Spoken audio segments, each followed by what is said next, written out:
তল্পি গুটিয়ে যাওয়ার আগে একবার তীর থেকে পুজো দেবে তো? হ্যাঁ, ভাবছি কালকেই যাব গিন্নি। তবে সন্ধ্যের দিকে বটাকে একবার ডাকতে হবে। কেন? বরটাকে কেন ডাকবে?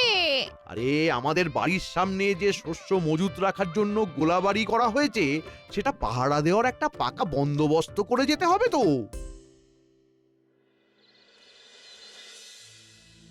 গোপাল দাদা, গোপাল দাদা, আমাদের বাঁচাও। কেন রে, কি হয়েছে? হ্যাঁ, মন্ত্রী মশাই আমাদের ঠকিয়েছে। মানে?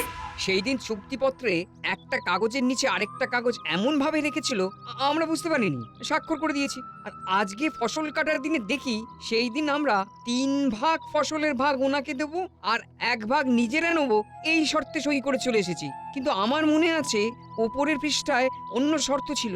মানে উপরের পৃষ্ঠাটা সরিয়ে দিয়েছে আর কি। চলো দেখি, মহারাজের কাছে যাই, মন্ত্রীকেও ডাক দিই।